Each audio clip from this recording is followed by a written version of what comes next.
is up, you guys? Welcome back to another one. If you were new to the channel, I am Gold Pony, and today we are in the new 2020 Subaru Forester, courtesy of Apple Subaru in York, PA. And so I've reviewed this one the past few years. I've always liked it. It's got the best all-wheel drive system in existence right now. So what do you say? Let's go ahead and jump right into it. And as always, let's start with pricing. And so as you can imagine, there are several different trim levels for the 2020 Forester. First one being the base trim level, starting at $24,495. Then you have the premium for $27,395. Sport is going to start at $28,995. Limited for $31,095. And lastly, the touring, that one is going to start at $34,595. But regardless of trim level, power plant on the 2020 Forester will be the same. Powering this beast is going to be a 2.5 liter horizontally opposed 4-cylinder boxer engine, putting out 182 horsepower at 5,800 RPM, 176 pound-feet of torque available at 4,400 RPM, sent to all four wheels, of course, through Subaru's symmetrical all-wheel drive system, tested again and again to be the best all-wheel drive system out there, tested vigorously in the snow. So an excellent all-wheel drive system there. That power is going to be sent to the ground through a Lineartronic CVT with paddle shifters if you were to go with the sport or touring trim levels, at least, giving you MPGs coming in at 26 in the city, 33 on the highway, taking regular unleaded fuel, aka 87 octanes. That's going to save you a little bit of money there too. Did want to also mention there is an auto start stop system that comes standard for all trim levels as well. So when I was stopped at a red light back there, the Forester did completely shut off for me, and then as soon as you let off the brake, it starts back up, of course, automatically for you. So it's not like you have to turn it back on again or anything like that, but it is a fuel saving measure there as well. And so now, before we do any kind of accelerations in this 2020 Forester, did want to mention SI Drive, aka Subaru's drive modes. And so those buttons are going to be located on the steering wheel there, but they're going to give you intelligent and sport driving modes. They're going to adjust things like the shift points, the throttle response, and actually the steering sensitivity as well. And so I did just put it in that sport driving mode. It did immediately blip the throttle up to a higher RPM range, giving it a little more power on demand, so that's always nice. But now, having done that, let's go ahead and do a quick little acceleration here, and let's see how quickly we can get the new 2020 Subaru Forester here up to speed.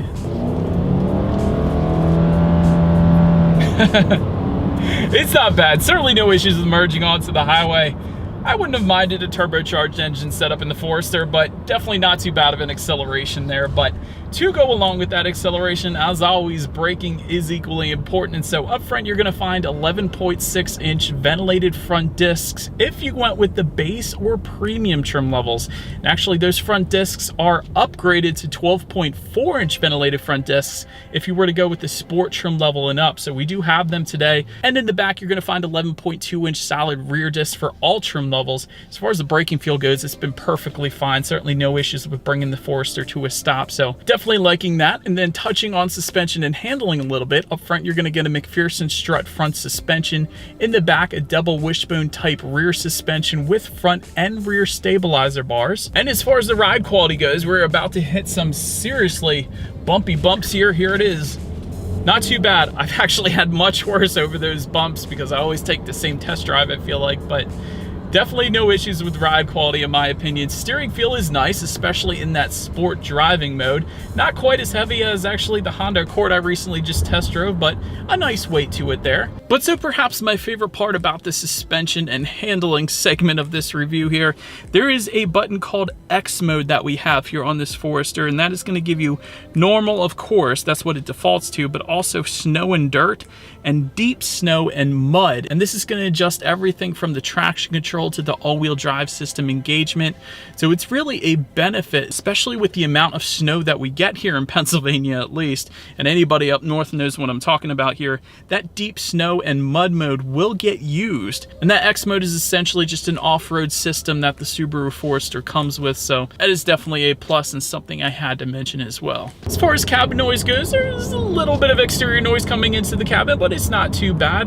Not as quiet as some of the other SUVs that I've recently tested, but again, it's not going to annoy you or anything like that, so shouldn't have any issues there. When it comes to visibility, the general rule is the kind of boxier the shape of any kind of vehicle it is, the better visibility you're going to have, and that's certainly the case with the Forester. I can see perfectly fine out the back, even with those somewhat larger rear headrests in the second row there, still have absolutely no issues with visibility, so well done Subaru for that. But that about rounds out the performance segment of this review. Let's go ahead now and check out the exterior of this new 2020 Subaru Forester. All right, so here it is, the 2020 Subaru Forester, you guys. Up front, first thing I always like to mention with Subarus is the ground clearance, because they are more off-road friendly, so to speak, with their all-wheel drive system. But 8.7 inches of ground clearance, I do believe that is among the best in its category without a doubt. LED headlights are going to come standard on all trim levels. Well done Subaru for that. And they will come with the automatic feature, meaning when it starts to get dark out, they're going to turn on automatically for you there. LED daytime running lights, also standard on all trim levels. And you will actually find LED steering responsive headlights if you were to go with the limited or touring trim levels. So therefore, we do happen to have them today. Essentially, the way they work is when you're going on back roads at night, or really any roads, those headlights are going to adjust based on your steering angle, better illuminating what is around the bend, giving you a little better illumination around the corners. So that's definitely a good thing, a safety feature in itself, really. LED fog lights can be found just below for the sport and touring trim levels, and they're going to be optional on some of the other trim levels, of course. Then make your way to the side of this one. Raised roof rails can be found on the premium trim level and up. Rear privacy glass, again with the premium trim level and up. That's always a interesting one that they don't put it on the base trim level. But anywho, when it comes to the side mirrors, black side mirrors are going to come with the base. Body colored side mirrors are going to come with the premium, sport, and the limited trim levels. And you will find a satin chrome finish on those side mirrors if you were to go with the touring.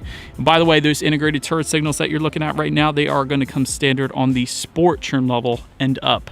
And so taking a step back a little bit, taking a look at the wheel setup, 17-inch steel wheels with covers are going to come with the base, 17-inch aluminum alloy wheels with the premium, and lastly, 18-inch aluminum alloy wheels if you were to go with the sport trim level and up. So now let's make our way to the back on this one. There is a shark fin antenna found up top there. Just below that, a rear spoiler with an integrated brake light, and that is going to come actually on the premium trim level and up, that rear spoiler with the brake light there. Rear window wiper just below. LED license plate lighting. I know it's a small thing, but it really does make a big difference, so I always like to mention it. That is actually going to come standard on all trim levels, and that is one of the new features for the 2020 Forester. And of course, I'll keep mentioning the new features as we go, but that's one of them. It's a small one, but it's a goodie. Then taking a look underneath, you will find a single exhaust outlet for all trim levels, and you will get actually a chrome tip if you were to go with the sport trim level and up. So that is therefore what you're looking at right now. So you guys know what we have to do next. As always, here is that exhaust clip.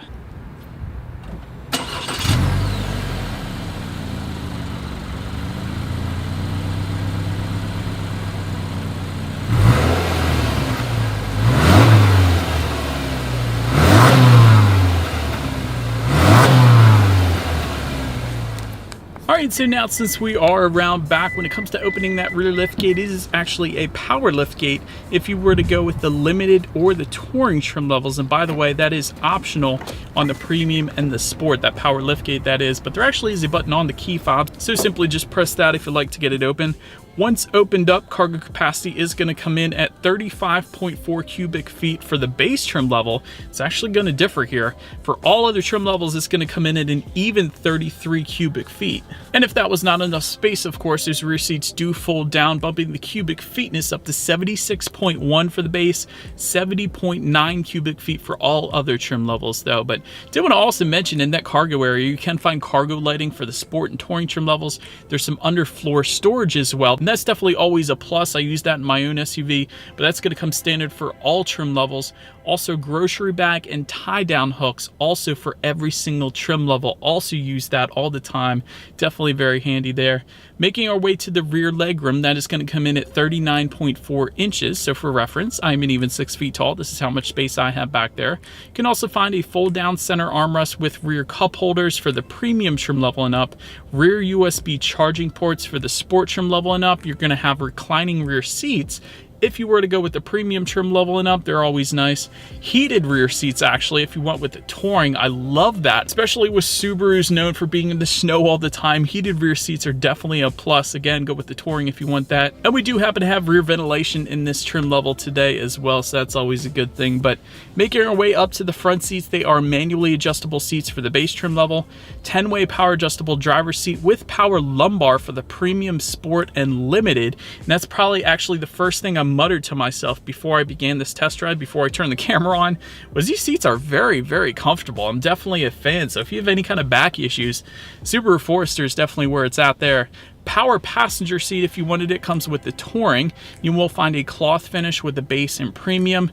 You will get a sport cloth finish with orange stitching with the sport trim level, of course, as expected there, and leather seating with the limited and Touring, so therefore that's what you're looking at right now.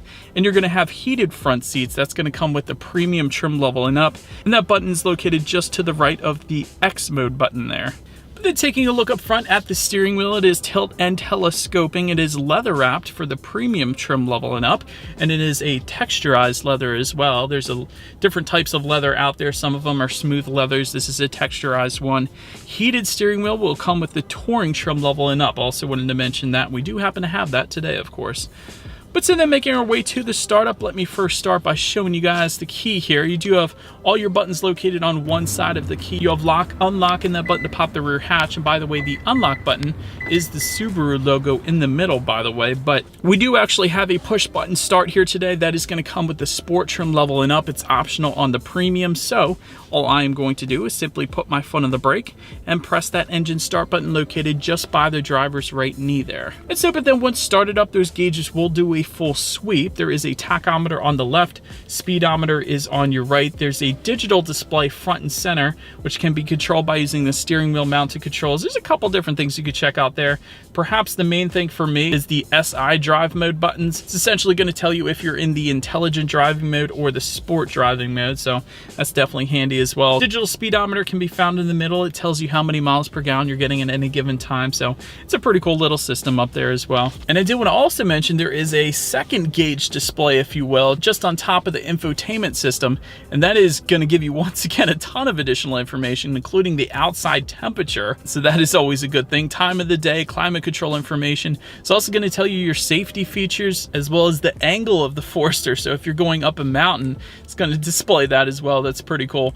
Oil temperature is going to be up there. There's weather settings, a compass, how many miles you have left until you hit empty, what day of the week it is. And all of that can be controlled by using the info button on the left side of the steering wheel. So I do love that that is up there as well. But now let's make our way to overall interior quality actually before we get to the tech display. Panoramic power moonroof is actually standard for the premium trim level and up. I love that the premium trim level and up gives you that. A lot of times panoramic power moonroofs are only going to come in the very top trim level of a lot of other manufacturers out there, so to have it on the premium trim level is definitely pretty sweet. But dual zone climate control with the limited and Touring trim levels. Home link controls are going to be optional for all trim levels. We do happen to have them today. There are up to 3 different garage doors, and they are located just underneath of the rear view mirror there. You're going to also have overhead LED map lights and a sunglass holder as well up on the roof, and that is going to come standard for all trim levels. And it is what I would consider a very rugged looking interior actually. There's a lot of rubber texturized finishes really. It's going to be found on the doors just above the glove box and all around the shifter as well. I kind of like it. Like a lot of other manufacturers will put plastics there, but I kind of like the rubberized finish. It looks good and it feels good, so kind of cool there. Just in front of the shifter, you have an auxiliary port, USB charging port, and a 12-volt power outlet, as well as a rubberized cargo area there, so things don't slide around as much when you're off-roading. That's pretty cool. Of course, just behind the shifter, you have an electronic parking brake and a brake hold button. Just behind that, you have 2 cup holders, as well as another small little cubby area, but then just below the center armrest, it is a pretty deep cubby area there, and there's actually a 12-volt power outlet within that as well, and plenty of cup holders throughout the Forester, so that's always worth mentioning as well. But now let's make our way to the tech display. 6.5-inch color touchscreen display. It's going to come with the base, premium, and sport trim levels. Then you're going to get an 8-inch color touchscreen display if you went with the limited or the Touring. Therefore, that is actually what you're looking at right now. Either way there, you're going to get Bluetooth and audio streaming, Android Auto, and Apple CarPlay. That's a big one, and that's standard for every single trim level, so it's definitely a plus. And by the way, Android Auto and Apple CarPlay if you didn't know already. That gives you free navigation as long as you have a smartphone and you're able to hook it up to the vehicle. Also gives you the ability to just like your Pandora songs up there, and there's a couple other apps it's compatible with as well. Factory navigation system, if you live in the mountains, is going to come standard on the Touring. It's also available on the Limited. And you can check out your radio settings, of course, up there as well. And by the way, when it comes to the sound system, as far as the speakers go, you're going to get 4 speakers with the base, 6-speaker sound system with the Premium, Sport, and Limited. And with the Touring, you're going to get a 9-speaker Harman Kardon surround sound system with 576 watts. However, we do have that as an option on our Limited here today, so I am quite excited for that one. So you guys know what we have to do next. Let's go ahead and turn on the radio. Let's see what we got playing this morning, and let's test out the clarity of this one. This sound system is ridiculous. There's a ton of bass. Clarity is great. For the size of the Forester, that sound system is honestly amazing. So definitely would recommend the Harman Kardon sound system on this Forester that we have here today at least. But last thing on the tech display I wanted to mention to you guys is, of course, when you put the Forester in reverse, you will find a rear view camera for every single trim level, letting you know who or what is behind you, which is always going to lead us into safety. And so to start, first thing I wanted to mention with the Forester, perhaps the most important thing, is this particular vehicle is an IIHS Top Safety Pick Plus, which is the very highest rating given by IIHS. So that essentially is really all you need to know about the safety. But continuing on, front side curtain airbags, driver's knee airbag as well. In the back, you're going to have latch, aka lower anchors and tethers for children for the rear car seats, rear child door locks back there as well as a tire pressure monitoring system. But here's some of the new safety features for the 2020 Subaru Forester. Rear seat reminder system is now going to come standard on all trims, and Subaru EyeSight, and I'll get into that in one second here. Subaru EyeSight is now also going to come with lane centering and lane departure prevention. So those are the 2 new safety add-ons for the 2020 Forester. But to elaborate on that Subaru EyeSight, that by the way comes standard on every single trim level, the sensor for that is located kind of just above the rear view mirror here. So that's where it's going to see everything, so to speak. But it's going to give you adaptive cruise control, pre-collision braking, lane departure and sway warning, as well as lane keep assist too. And continuing on with the Touring trim level, that is actually going to add a driver focus system. So it's essentially going to monitor your driving habits and kind of alert you if it thinks you're getting sleepy or whatever the case, it thinks you're driving bad. High beam assist is going to come with the Sport trim level and up. And if you were looking for that blind spot monitoring system with rear cross traffic alert, as many do, that is going to come standard on the Limited and Touring, and it is going to be available for the Premium and the Sport. And so, but anyways, that is about it for this one, you guys. Thank you so much for watching. Feel free to follow me on social media at the bottom of the screen there. If you like, be sure to hit the subscribe and the bell notification button if you're into new car reviews. That is what we do here on this channel after all. Do appreciate you guys watching more than you know, and I will see you guys all in the next video. Stay gold.